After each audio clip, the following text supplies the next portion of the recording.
The Secrets of Movies and TV Shows is brought to you by the StarQuest Production Network and is made possible by our many generous patrons. If you'd like to support the podcast, please visit sqpn.com/give. You're listening to The Secrets of Movies and TV Shows.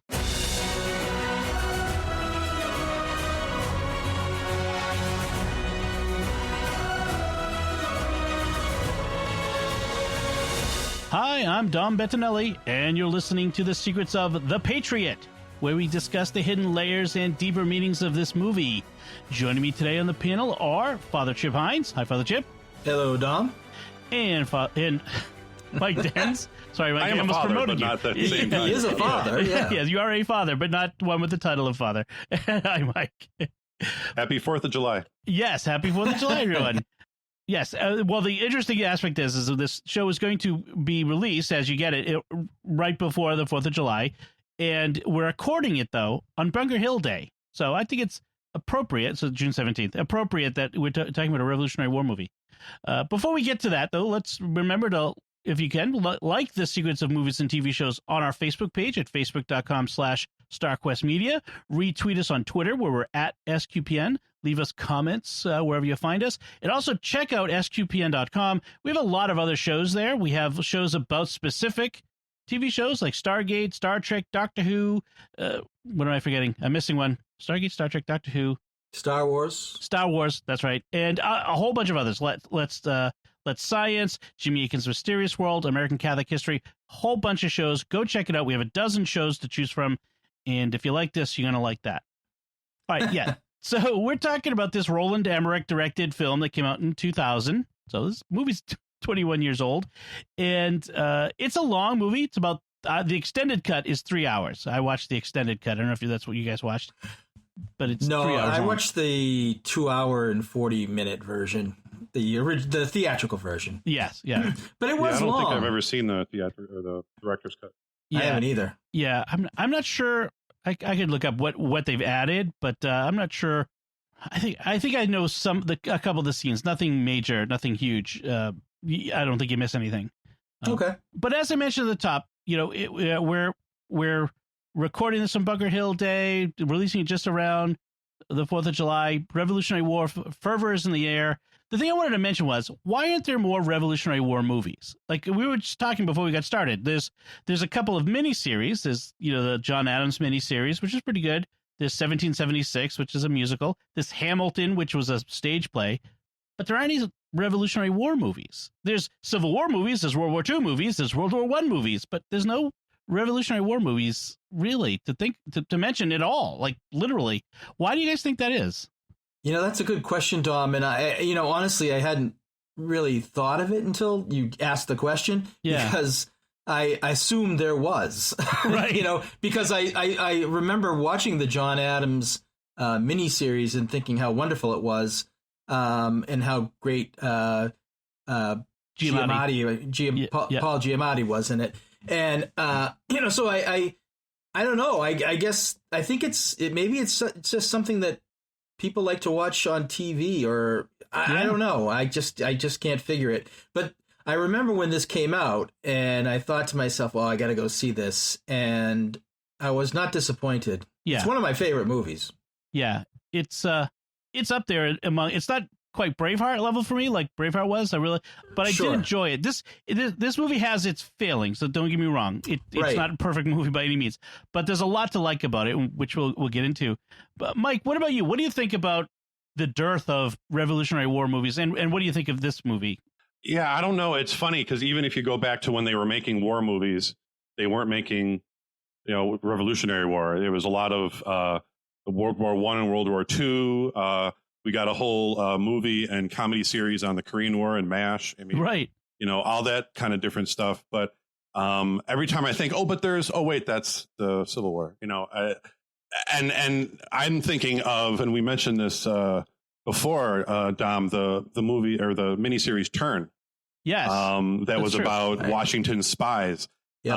And how much I learned about the Revolutionary War, or was reminded of, because I kept on looking up what they were doing, and I'm like, wow, they're really following actual events pretty well here. I mean, not the main characters and a lot of the spies, because they probably don't even know about that. Yeah. Yeah, the Benedict Arnold and different generals and people from the British and stuff and things that happened. That was pretty cool. And it was a very successful series. So you would think that, people would say, hey, maybe there's some stories here we can tell. Between that and Hamilton, I thought with Hamilton, that was going to herald a new era in Revolutionary War entertainment, stuff that explores it. I've been reading some Revolutionary War history books the last few years. I've kind of gotten into that. I've really enjoyed them. Rick Atkinson's books are really good. Nathaniel Philbrick has a few books. And there was, I forget which one of them now. I should have looked it up.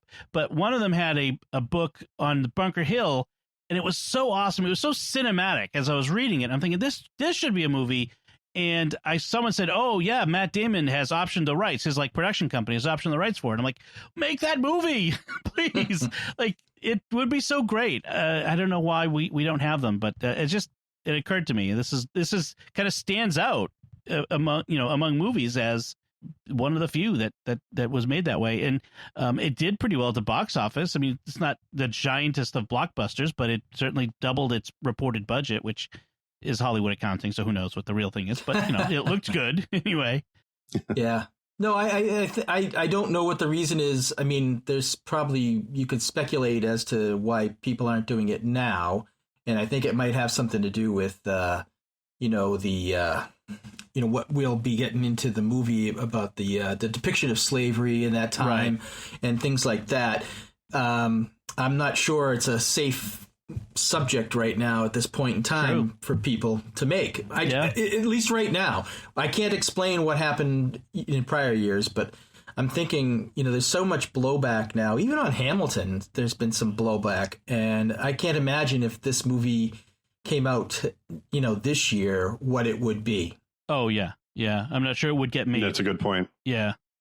Yeah, our forefathers would be the bad guys, right? In a lot probably, of ways. Yeah. Although they do depict slavery in the differences in race in this movie, and I mean, from my point of view, as a middle class white man, middle aged, I mean, let's take that for whatever it is. I think that's all three of us. Yeah, exactly. There's the three of us.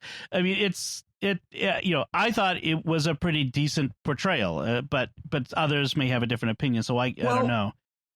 It's funny you should mention that. I brought this up with someone yesterday. I was discussing with a friend of mine, and because I knew I was going to be talking about it tonight, and I said, some of it didn't seem realistic to me. I mean, the one scene where the fella signs over his slave to the war effort, that seemed very real to me. That happened. That happened all the time. Yeah. But the way that like the Martins and his sister-in-law, the way they treated black folks just didn't seem, I don't know, there were Southerners and it didn't seem realistic to me. Well, but that's the thing is the Southerners were not monolithic in their attitudes about race.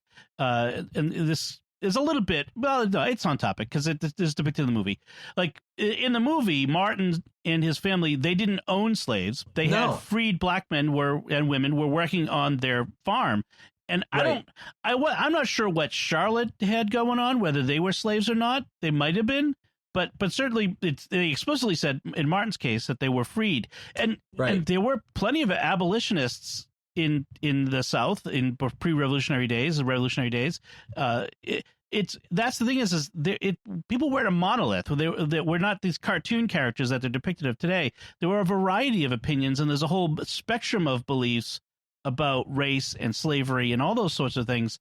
So, and certainly the British were not necessarily the good guys when it came to, even though they'd outlawed the slave trade, they certainly were not kind to black people, and they had many racist views among many of the officers and the policies that they pushed. So it's not, there's no good guy, bad guy on one side or the other in this. I agree. I agree with you. Yeah. So I want to kind of give a quick recap of the movie and then get into the content of the movie itself and some of the themes.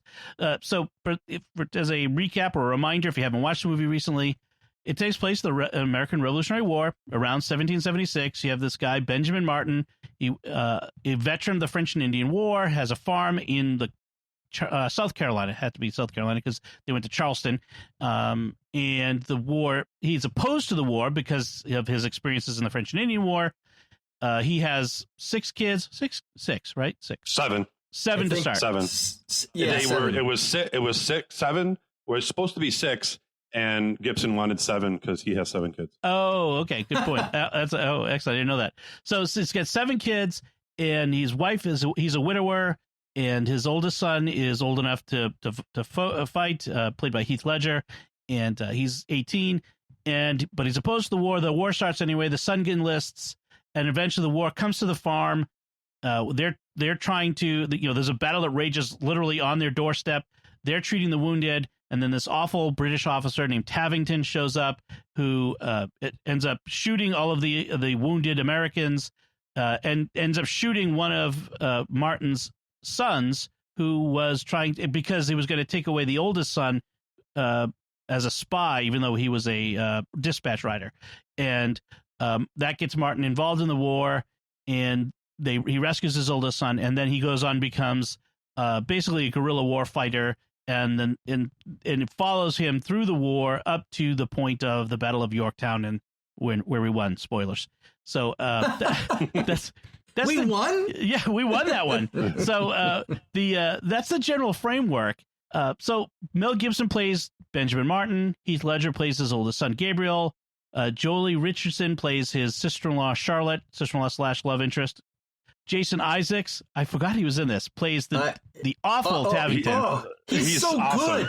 good. So good. Yeah. He's the Hans Gruber of this film. He really is. So he good. really is. Oh, man. Chris Cooper I forget the character he plays, but he plays an American officer. Colonel. Colonel. He was the guy. No, Cooper. Wasn't he the kind of the equal, like this another general, Cooper? Yeah. Right? Yeah. Colonel Harry Burwell, he plays. Oh, right. Renee Auberjonois is in this, who was Odo from Deep Space Nine, who plays a minister. A good Star Trek reference. It's always going to be a one. Star Trek reference, and from the original Benson. He was in the original Benson, yes, that's right. That's right. So, Tom Wilkinson plays Cornwallis. Adam Baldwin is in this with a small part. I know. I forgot about him. A great cast. So excellent. It was a cast. really good cast. Yeah. And I really liked. There was one actor in particular that I thought really was excellent in this was Heath Ledger.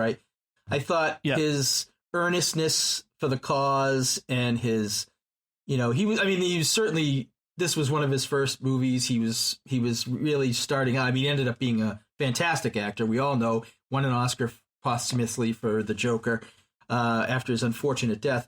And, but you could see the beginnings of his chops in this movie. You really could, I thought.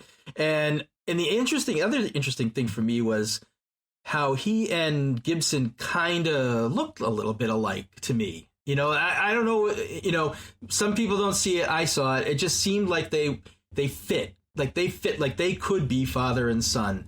And, of course, they're both Australian, and that probably goes a long way to doing that. But I also liked, I really did like the character of Charlotte and Jolie Richardson's performance.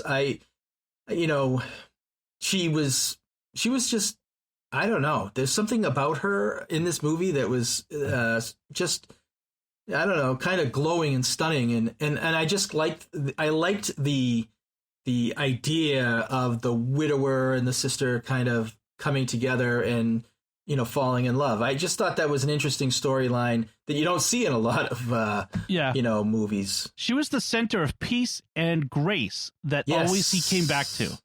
Yes. I like that. I like the movement of the movie from the action and the tension and the drama, but it always kept coming back to that quiet moments of grace. Now, there was some peril at certain points with her, but in general, like, she was the center of peace that they came back to. And I really liked that and I liked the character. I kept going, don't be an idiot. Give her a hug. Kiss her. Kiss her, you fool. Love is wasted on the young.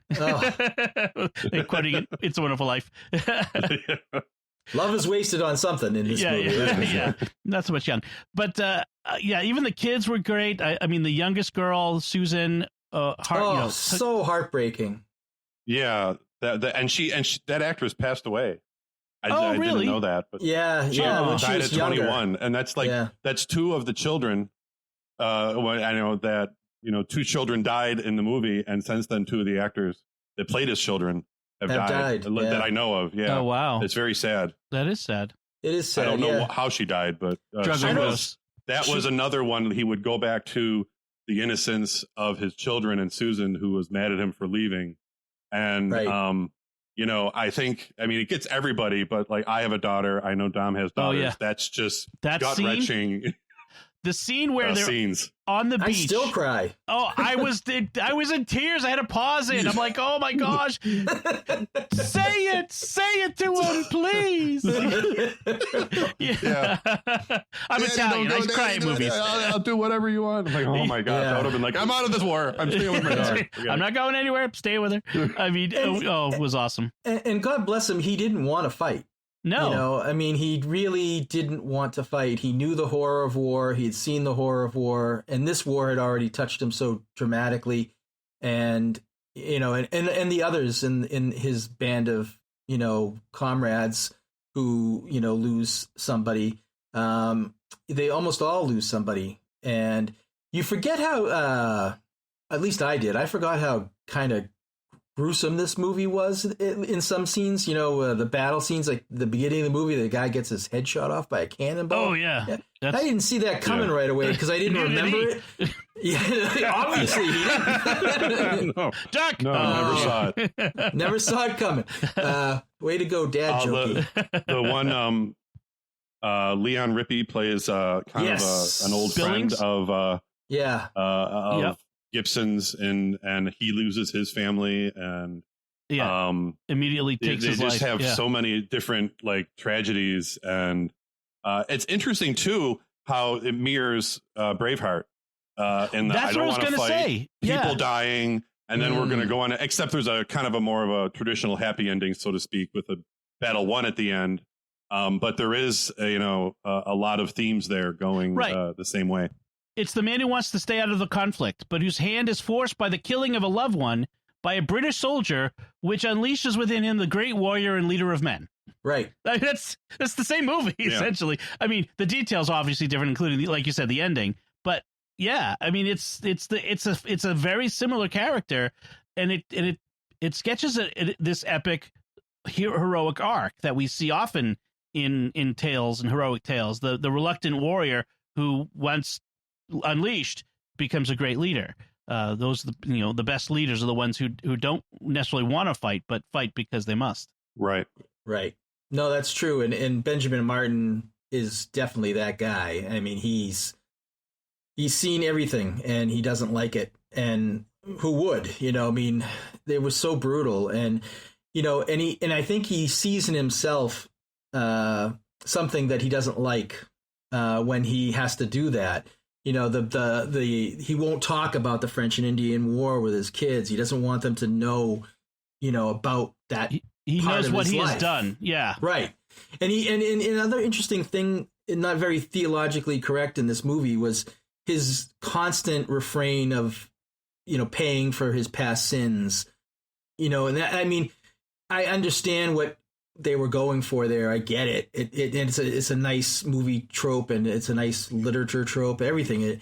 And some people still think this way, but our God doesn't punish us for those things that we do, like that. It's just that's not how it works. He doesn't punish us by taking away the ones we love, by visiting retribution on them. Yeah. Exactly. Yeah.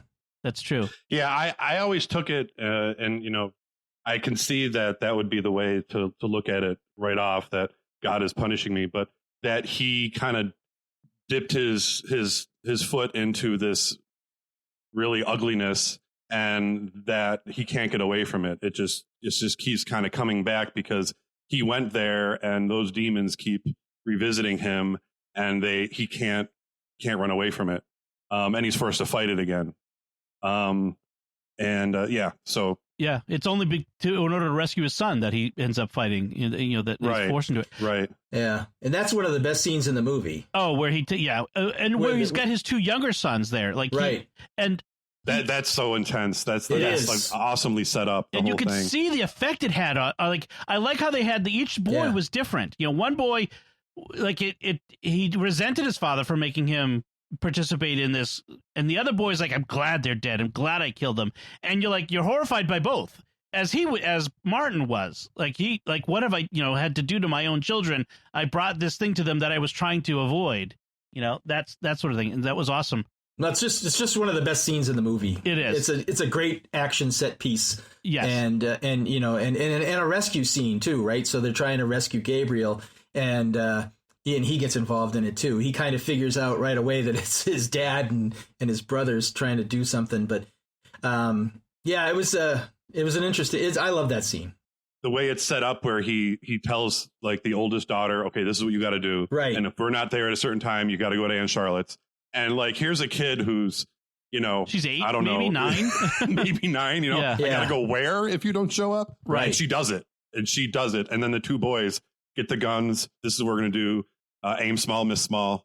We're going over, and the whole thing. It was just, it was very intense, and it set the whole scene for like the whole movie was. This is going to be a very intense movie with all the different action scenes and the way they set them up. That scene sets up his reputation as the ghost. Right. One man killed 20 of the Queen's, the King's soldiers. That's absurd, and the whole thing. And we should talk a little bit about the authenticity of the movie, or lack thereof. The character of Benjamin Martin is based on a number of different real historical figures, mostly Francis Marion, the Swamp Fox, who was in the Southern campaign of the war. And the movie is set in the South, which is unusual for a Revolutionary War story. Although a lot of the Revolutionary War was fought in the South, but a lot of people don't realize. We tend to think of the stuff that happens in from Valley Forge north to Boston as the war, but it covered a lot more territory. So this is set in the war, but Martin is a composite of, say, Thomas Sumter, Daniel Morgan, Andrew Pickens, Francis Marion, and a few other characters. I mean, there's a lot of the different events that happen are things that happen, say, to Daniel Morgan, or Francis Marion was mostly the biggest one because he was the Swamp Fox, and a lot of this movie is like that, where they're literally living in the swamp and attacking using guerrilla tactics on the British from there, which is what Francis Marion did. Tavington, the Jason Isaacs character, the British Dragoon officer, is based on Banastra Tarleton. He and his dragoons. So Tarleton and his dragoons were often brutal, but brutality was a norm for warfare back then. There is some dispute over whether he was as cruel and brutal as Tavington is shown. He really, I mean, Tarleton was not a nice guy, but he wasn't like evil like Tavington was. So that was a little of a tough. In fact, British audiences were actually they did not like this movie. They thought the depiction of British atrocities was near libelous. They thought it was over the top. I mean, some of the things like there was no record of a church being burned with people inside, that sort of thing. That was the one scene where the dragoons burn the village inside the church, and that's where Gabriel's wife dies, or his new bride, and she dies in that scene. That didn't happen, but there were lots of. I mean, it's war. In war, there are bad things that happen to civilians, and we have plenty of records of that going on throughout the war on both sides, frankly. Well, no one comes out of war with a clean set of hands. It doesn't matter what the war is, right? And those who win write the history. But this is a movie, and it's just I think it's just I can understand why they would be upset about it, but they were trying to show. I think they were trying to show a legit side of war that happens, and I think they were fairly kind to Cornwallis. I mean, Cornwallis was a military genius, yes. but he did have the flaw that Benjamin Martin saw, and that was pride. And he thought there was no way that they could lose to farmers with pitchforks. And he had the typical aristocratic attitude of a person of his time. And so, when we look back at these things, we have to look, at what, the people of the time were like, and we can't project what we are as 21st century people on people that were in the 17th century. You we can't hold them to our standards. You can't. Yeah, but Cornwallis and the rest, even the right hand man, O'Hara, and the supposed like the traitor that Baldwin played, were not all that happy or comfortable with the way Tavington did things, and Cornwallis wasn't at all. So it's not depicted like, well, the British were just these brutal, horrible people. No, there was this one guy who, you know, had this thirst for blood and was very pragmatic in the way he went about things, and kind of like sociopathic in a way. You know, that's, I get things done, you know, and I'm never rewarded for it. What's the problem? So yeah, I don't think it was like this is the way British people are by any means. And I did read too that the tactics, the way they fought, they went through a 2-week boot camp and they learned how people fought in the Revolutionary War. It wasn't like they took like, you know, ninjas or something and tried to put it into the Revolutionary War. And so that was, and actually a lot of the battle, like hand-to-hand combat techniques are still used today. But, and the other thing was the tactic of making it look like the militia is pulling back and then they pull back into the regulars and do a bayonet charge is a tactic. Was it used at that actual battle or another battle? I think it was the Battle of Cowpens? Yeah. Yeah, I think it was the Battle of Cowpens. Not the one in the movie, but it was used. And that was I think it was Daniel Morgan who did that. It might have been Daniel Morgan. I like Revolutionary War history, but I'm by no means the type of guy who can spell out names and places off the top of my head. But I'm pretty sure it was Daniel Morgan who came up with that tactic, and it was Tarleton who was led into that ambush just like that. So it is familiar. One of the things, you know, speaking of the traitor, or, you know, Adam Baldwin's character, he was a loyalist, and there were plenty of loyalists fighting alongside the British. And this was a war that was fought neighbor against neighbor on the streets, in the farms, people turning on each other. When the rebels held the land, then the rebellious citizenry, civilians, would lord it over the loyalists. And then when the tides changed, it turned with it, and people were, you know, looting each other's homes or doing other even worse things to them. So, you know, that part is somewhat true. There's a question about what does it mean, patriot? Because Martin doesn't seem to be motivated necessarily or primarily by a national patriotism of like American versus British. Is his motivation revenge, desire for justice, a patriotism that's more local for his friends and neighbors? You know, it's interesting that the movie doesn't come right out and say, and I think that's because there were a variety of motivations for why people fought in the war as they did and when they did. And, you know, sometimes they were fighting because it was their land and they wanted, you know, this plot was mine and I don't want anybody to take it. And so like I said, there's a variety of motivations that people had. I think that the Patriot, the title, can be looked at a couple of different ways. It can be Benjamin Martin, certainly, as you know, he has the patriotism of this is his land. You killed my people. We have to stop this. He even at the beginning in the legislature, the assembly, he says, I'm for freedom and I'm for this, but I'm not for war.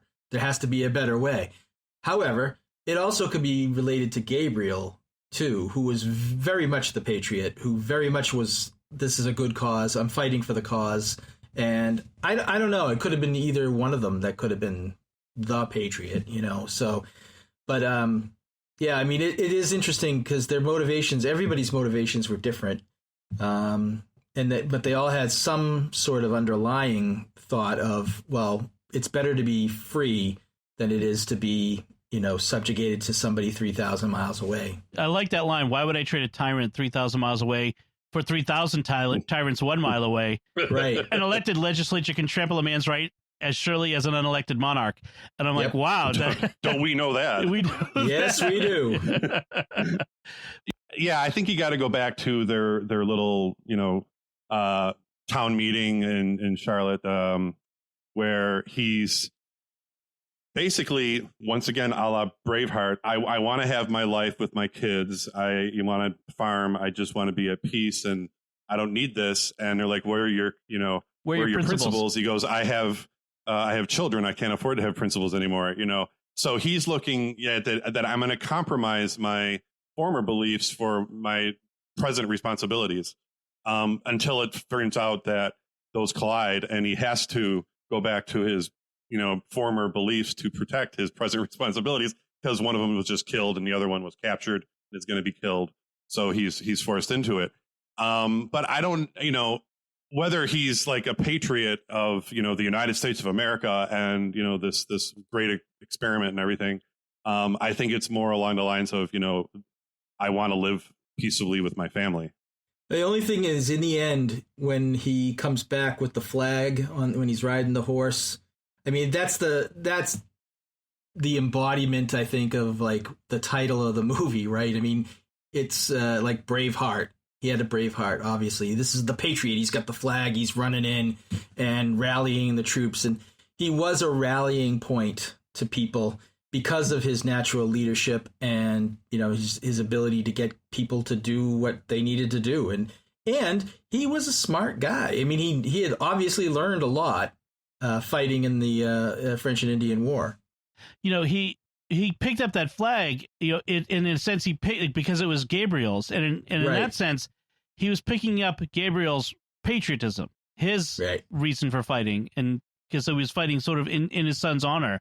So that patriotism was connected to that. So I want to talk a little bit about faith as we see it in the movie. We have the minister, like I said, played by René Auberjonois, the Reverend Oliver, who he had a great line. He says, when he joins the fight, a shepherd must tend to his flock, but at times he has to fight off the wolves, which is a great line. That he's getting his hands into it. He's not just going to stand in a pulpit and preach it. He's going to get down there and do it. When Martin is about to attack the guys who's taking Gabriel, he prays, Lord, keep my aim true. Make me fast and accurate. Right. Afterward, after they've buried Thomas, his son Thomas, he prays, Lord, we ask you to help us understand the manner in which your mercy works. And I'm like, what a great line. Like, that is like a parent who's lost a child. I don't understand, Lord. All I can do is turn to you and say, I trust in you. I trust that you have mercy. I don't see it. I don't understand it. So help me to know it and understand. And I mean, that is humility right there, a humble faith. We see him later on after the church has been burned. He's in the ruins of the church and stops to pray. Where you see the outline of one of the windows is burnt out. It's burned into the shape of a cross. The cross beams. So prayer is throughout this movie. It's inserted in here, and it feels natural. It's not mocked at any point. It's not belittled or seen as backwards. So in that sense, it's very friendly to faith, this movie, which is interesting. Yeah, absolutely is. And I mean, I think, Mel Gibson obviously being friendly to faith in his life, I think it's, this is one of the things I loved about this movie. Okay, sure, it wasn't, the Catholic Church, but it's still, they had their faith in Jesus Christ, and they were hopeful that, their faith was going to carry them through these times. And you'd need to have faith if you were doing something like that, as far as, you want to have hope. And it's hard to have hope without faith. All right. So let's also talk about the slavery and race issue in the movie. So as we said, at the beginning, we see that Benjamin Martin, he has freed black men and women working on his farm. We see another scene where they're recruiting soldiers. This old man who's too old to fight, signs over his slave, whose name was Occam, to fight. But Martin stops him, says, oh, fine. He has to sign for himself. He has to agree. He's not going to just let, him give this guy to fight and perhaps die in his stead. At one point, one of the soldiers says to him, I don't like the idea of giving muskets to slaves. And the response is, your idea of freedom is as pale as your skin, which was a good one. That was a good line. Yeah. And at one point, Occam says, like, I don't think anything's going to change after the war. Like, for us, for black people. And he says, and so, but he finds out that Washington has decreed, and this is actually true, that any black slave who fights in the war for a year will earn his freedom and be given a stipend, pay for all that period of time. And that motivates him. And by the end of the movie, again, is it realistic? Perhaps. He's won over this other soldier, but first because he saves his life, this other militiaman, but also I think by his dedication. They're brothers in arms by the end of the movie. They've fought and bled together side by side, and that makes a difference. So I thought it was interesting that they end at one point after they've been burned out of not one but two homes. His family has to go hide, and they go to the this encampment of freed black people living on the beach in Carolina, which now is probably like oceanfront property with their $1 million homes, but back then was not a desirable location. But they're taken in and they're given a place to stay, and I thought it was interesting that they chose to really lean into a little bit the issues of race and slavery in the country at the time.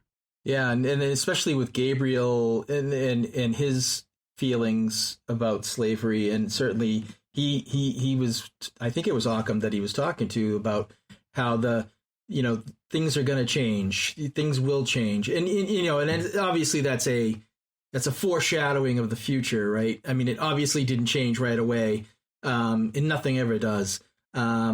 So, you had that sort of youthful hopefulness or youthful naivete about how this is all going to play out, but it was great because you got to see, a different aspect of the war, which, honestly, I don't remember them talking a lot about when I was in school, about, black freed men or black slaves fighting alongside, the colonialists. It was good to see that. And I think it's important, I think it's an important part of history that needs to be shown and celebrated. Right. I like the storyline. I like the way, you started out with Dan Scott, who was, obviously racist against him, and how he won him over. I mean, you could look at it as maybe a little campy, a little bit, not as, rough and cruel as it probably would have been. But it was still, I think, a story more hopeful than we're seeing, now, of what can happen, as opposed to looking at it from a pure victim and, no hope kind of point of view. Right. That people can't change. More. Yeah. Today there's a lot of attitude about how people can't really change and that sort of thing, and that's right. Yeah, that's not what was here. This is made in a time when people had a different attitude about that sort of thing. So I think at this point, I'd kind of like to talk a little bit like what parts of the movie you really liked, what things, your favorite scenes, interesting aspects of the movie, anything you want to bring up. I love the whole dog thing. Yes. I love the dogs. That dog thing. Now, I forgot how he originally got the dogs. But he like, I'm going to bring them back, Well, and they captured his, right? They captured Cornwallis's wagon that had all those personal effects. Right. Yeah. Yeah. They captured the wagon. He had the dogs. The dogs, liked, Martin. So, and then he comes back and they have the straw soldiers that they're like, you only have some of your soldiers. That was a great scene. That was a great scene. And he comes in and, they basically, Cornwallis doesn't think anything of this is just a stupid farmer, right. Who is this guy? And, but they act like gentlemen and they make their negotiations. And then you have, Tavington, just trying to goad him into doing something like, right. provoke him into fighting. And he doesn't. Yeah. trying to provoke him. But the best part is when he called the dogs after he left. Yeah, Yes. he whistles and the dogs come. Yeah, That was great. I mean, that really, turned the knife on Cornwallis on that one. yeah. Like your dogs really like me better. So. Oh man. But still, privately, he's looking through the stuff he got from the wagon. He's like, I've been in the mind of a genius. This guy is just right. He's so amazing in his war tactics. So he obviously, thought a lot of Cornwallis. Yeah, and that was one of the things I liked about that about this movie was he did show. I think the American colonialists obviously showed a lot more respect towards the British officers, but I think that's real to life, right? I mean, they would still would have looked at somebody like Lord Cornwallis as someone who is above them in status. And so they, but Martin tried to stay within the rules of engagement as best he could without being provoked by Tavington. But I love that scene where Tavington is like beside himself, like, why aren't we doing anything to this guy?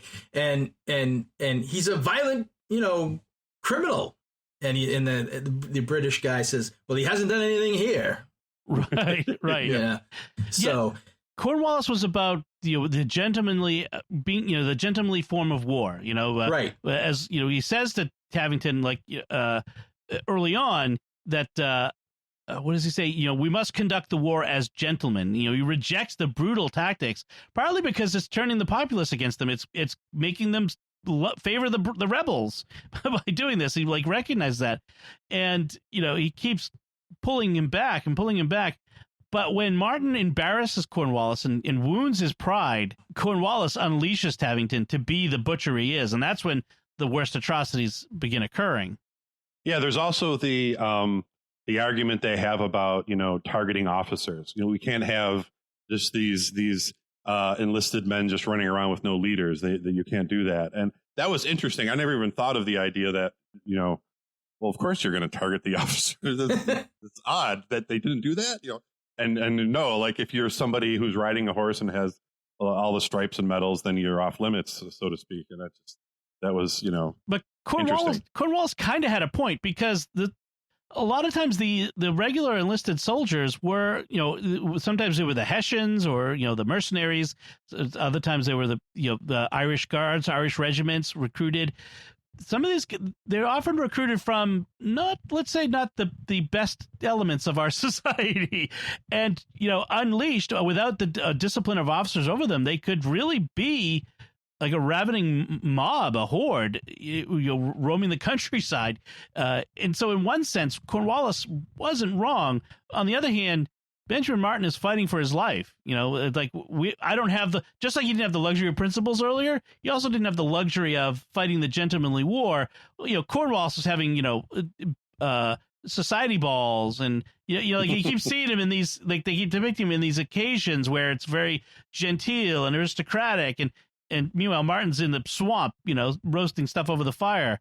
Although another one of my favorite scenes, who knows what. Yeah, right. Another one of my favorite scenes was at one of these like parties on the lawn. Oh, I know what you're going to say. They bomb the supply ship that he'd been waiting for. It explodes, and the lady says, "Oh, fireworks, wonderful." Yeah.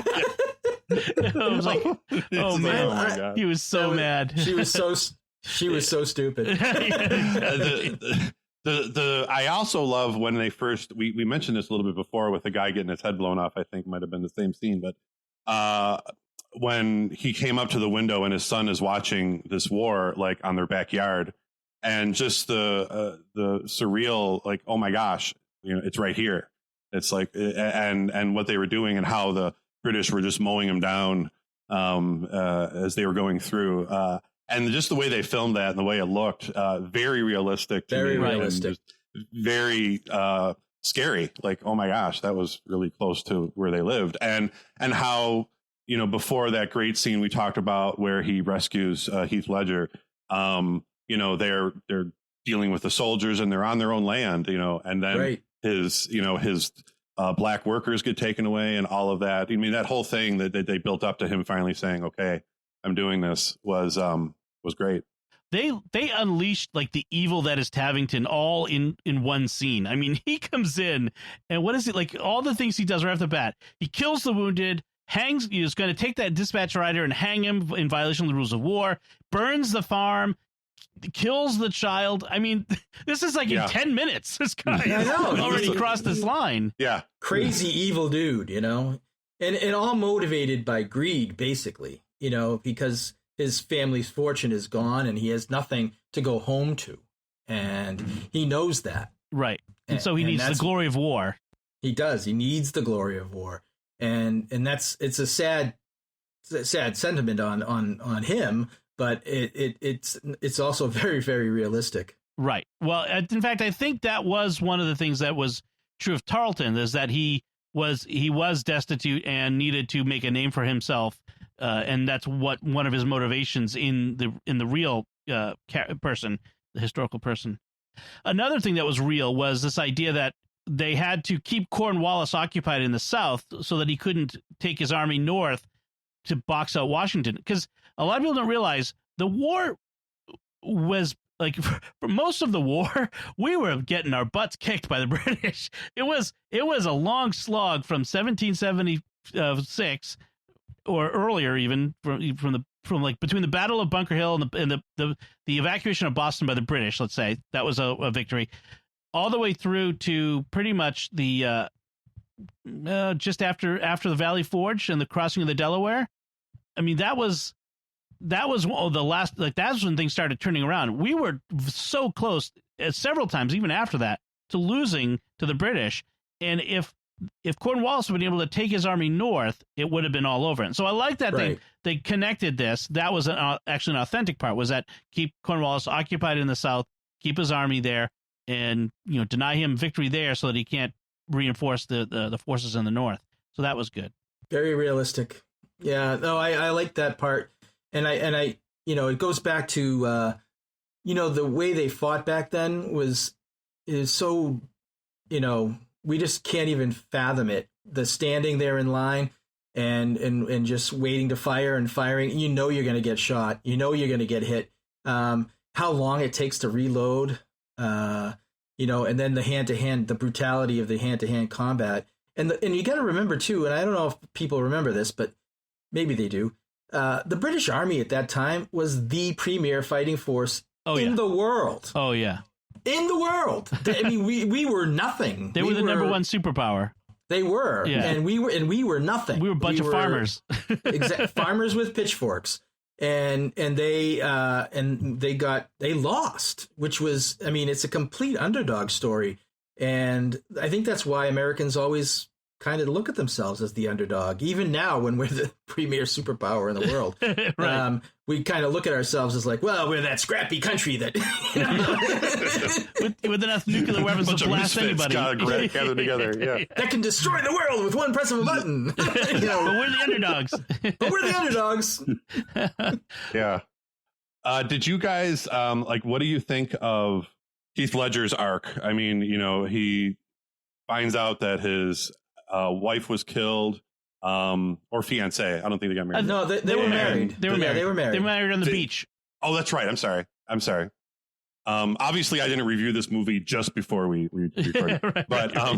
But he goes off, and his dad doesn't realize that he's gone off, and the pastor, because that was his church, goes along with him to get him, and you're kind of wondering, is he gonna get him? And you're thinking this would be really odd if he did, but what's gonna happen? And they have that slow motion scene where the Parsons goes down and throws up his gun. Oh, I love that. And it's just too late. Scene. Yeah. And Tavington's there just like shaving, and he's got his hair down, which really makes this whole new kind of slick evil look with he's not all done up. He's in the raw, and he wins out. And then you realize that Martin has to mourn another son.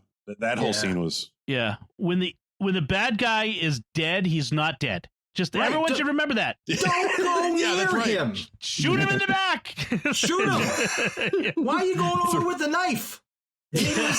I'm yelling at the screen the other night watching him. Don't go over there, Gabriel. You've got a gun. Shoot it from a distance. Yeah, he wants the satisfaction of he does. like, right, you know, and that's his undoing. To make that mistake, and that's his exactly, Dom. That's his undoing. He wants revenge for the death of his wife, not justice. Not justice, exactly. Yeah. Is there any historical accuracy to binding the sewing you into a bed as you spend the night together? There's stuff like that. Yeah, there is. There's also. I think it was more common in New England. They said I read something where they said it's more common. It was more common in the North than the South. But normally, what they would do, what they didn't do, was they would sew them both into the bed. Right. Right. They would like into two different bags. Two different bags. I'd be like, listen, I'll go home. I'll just leave. I don't need to stay the night with you and talk to you with our two talking heads. This doesn't seem like it's really worth it. And they'd have a board. That was the other thing. They'd put a board between them. Right. As a binding board. Yeah. So. That's crazy. Well, I love the line though. Her mother says, "I'm a better sewer than my mother."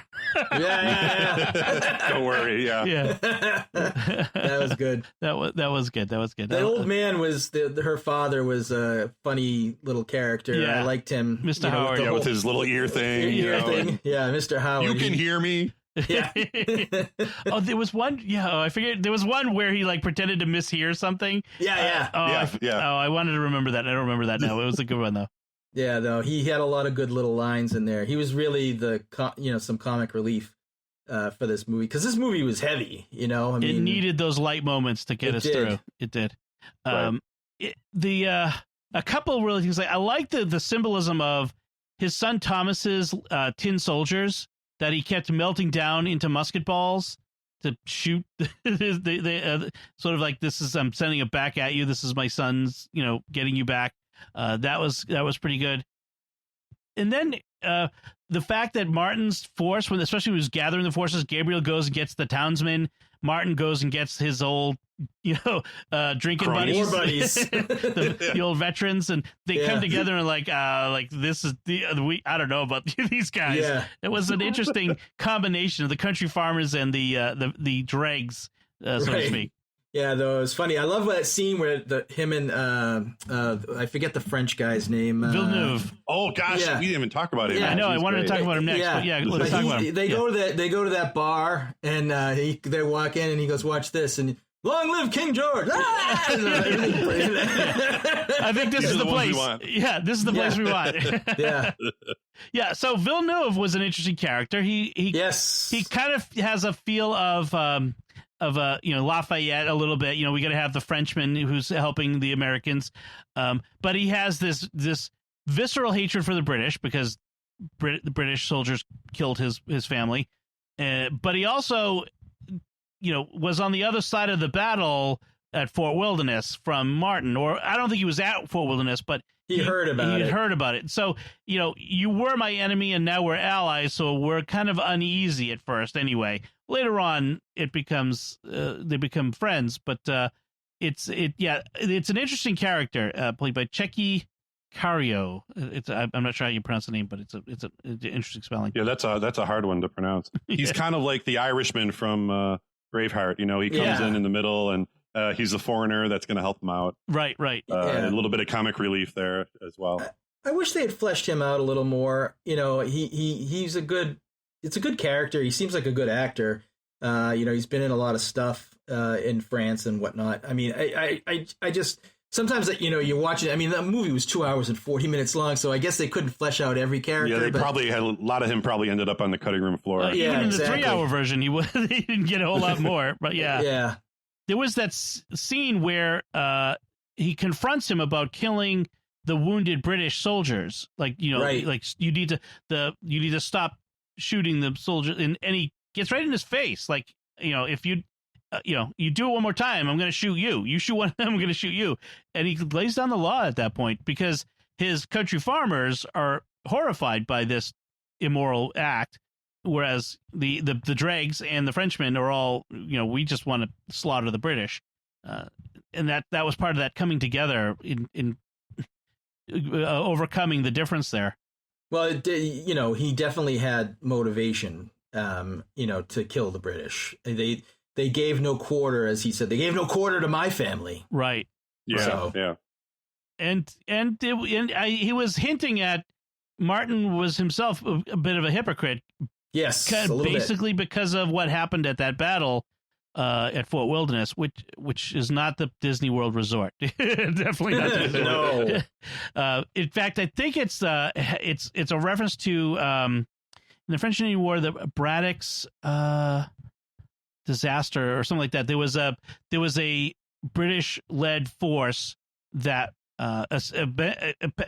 they had some success, but they were eventually nearly slaughtered. Like 1,000 men went into the forest, and 100 men came back, or something along those lines. It was a a really bad thing. But there was that brutal battle in the middle at Wilderness. Yeah, well, there was a lot of atrocities in those wars too. I mean, the war was war. It wasn't sanitized. It wasn't digitized. It was brutal, and men did things they shouldn't have done, and they still do today. Yeah, and it explains one of the reasons why, like, the aristocracy tried to civilize it somewhat, to have a code of conduct and gentlemanly behavior, because it could bring out the worst, and it brings out the worst in humanity, and this was a way to kind of mitigate some of that. Whether it's right that they try to make it polite and clean for their hands, I don't know if that's true, but certainly that's one of the reasons why they did it. They didn't want the officers to get shot. There seems to be a pretty good self-preservation skill there. Right. You know what I mean? I get where they're coming from, like we talked about before, but I'm not sure they did it for all the altruistic reasons that they might have thought they were doing it for. Well, there was certainly respect among officers. Like, if you were an officer that got captured, you were much better treated than if you were a regular soldier. A regular soldier captured with the British, you're thrown into one of the prison hulks that sits in, and it was basically a death sentence because you'd likely die of some disease there. But an American officer captured with the British would be given his parole, which meant you could move about freely in, say, New York City or Charleston or whatever, and you had the run of the town. But you'd given your word, I'm not going to try to escape or do anything to undermine you, and they would do it. They would. It's very different from modern warfare, and the things changed right around the First World War, I would guess. But back then there was much more, honor and sense of your word and that sort of thing, at least among a certain class of soldiers. Yeah, I think that's true. Anything else to say about this movie? Anything we've missed that you guys wanted to mention? No, we didn't talk much about the final battle. I mean, that was really awesome. Yeah, I like the fact that in the final battle, it looks like he's going to die as freedom is being won, as the Americans, the colonists are winning. He looks like he's dying, and yet it's the last second he pulls it out and wins just as the Americans win the Battle of Yorktown. And I thought it was a suitably dramatic, a little over the top display, but it was a little bit satisfying seeing Tavington getting what for, getting his Cummins, yeah. And you had that, his personal vendetta against Tavington mirrored in the whole war, like how he went, the war went, and it was and it was a great scene. I mean, they said that Isaacs and Gibson practiced their fight every day. They got it down to a science. Wow. So that they really wanted to get that done, and it was definitely a back and forth. I mean, you weren't sure exactly how well this was going to go, and and they had to rally. They had to we got to charge. we can't run away. Let's turn this around. So. It had some great moments in there. And I'd just like to say, as evil as Tavington was, Jason Isaacs was awesome in this movie. Just pure evil, and he's kind of made a career out of playing a bad guy. In Harry Potter, he was a bad guy. I mean, he's just been a bad guy in a lot of things that he's done. I think he's just, for some reason, he looks like a bad guy too. You know what I mean? He looks like he played an Irish American thug on a TV show about a politician and his thug brother. And his accent was perfect, and he's just a good actor. There's a lot of good actors in this movie. Yeah. He was in the first season of Discovery, too. I don't remember when it was. He had a great series that I was really mad it only lasted a year. I don't know. They said it was expensive to make, but he was living the life of two possibilities, one where his child died and one where his wife died. Oh. And he would wake up in one, and then when he would fall asleep, he'd wake up in the other reality. And, and it was so well done. It was so interesting, but it only lasted a year. And I was like following it, looking forward to seeing like which one's the real reality is one of the big kind of mysteries of the whole thing. Or are they really both real? Is this some alternate universe kind of thing? And I think they tried to wrap it up at the end badly when they realized they weren't getting renewed. But it was an excellent show. I guess it was just kind of too expensive to make to justify keep going. But I really liked it. I can't find it on here, but it's what the name of it was. That's interesting. He's a good actor. Mel Gibson's obviously a very, very good actor and a good director. And, Heath Ledger was great. Jolie Richardson's underrated. I mean, there's just a lot of good people in this movie. Auberjonois. I mean, he's a great actor. Say what you want. He's been in sitcoms and Star Trek and everything else. To me, he's a good actor. Oh, yeah. Well, and I got a little credit to Roland Emmerich. I mean, he's usually way over the top in everything. I mean, he's not quite the blow everything up of what's his name, Pearl Harbor and Transformer movies, but Independence Day, right? He's not quite but he's often way over the top with things. This, I mean, it was a epic movie with epic battle scenes, but I don't think he went like way out of the bounds in this. No, so not at all. Not at all. And it makes you wonder if Gibson had anything to say about how things were going, or if they just, did they work together on it? Did they collaborate? Does he have any producer credits? I don't know. That's a good question. I haven't looked. It has his fingerprints all over it. I mean, it does. I remember thinking that he was the director, and then like, oh no, he wasn't. Just because it seemed like such his kind of film, especially with the overblown violence in different parts and stuff like that. Yeah, exactly. And I found it's called Awake. It was from 2012. Okay. If you're ever looking for it, that show I mentioned. Sounds good. So the screenplay was written by Robert Rodat, who also helped write Saving Private Ryan, which is good, but also wrote Thor: The Dark World. So, Hey. We disagree on that one. So some good, hits and misses. Hits and misses. Hits and misses. To each their own. We can agree to disagree.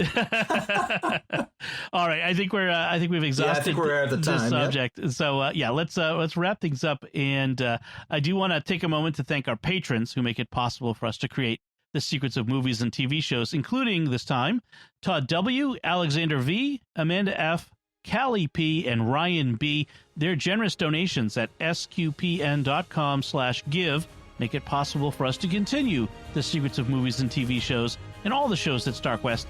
You can join them by visiting sqpn.com/give. So that's it from us. So what do you think of The Patriot? Did you like it? What do you think of the depictions? Give us some of your feedback. Well, you can do so by commenting at sqpn.com/secrets or the Stark West Facebook page, or send an email to secrets@sqpn.com. Until next time, Mike Denz, thank you for joining me and sharing the secrets of The Patriot. I enjoyed it, and remember, aim small, miss small. Father Chip Hines, thank you as well. Thanks, Dom, and thanks, Mike. It's good to get back together with you guys. That's right. Definitely. And once again, I'm Dom Bettinelli. Thank you for listening to the secrets of movies and TV shows on StarQuest.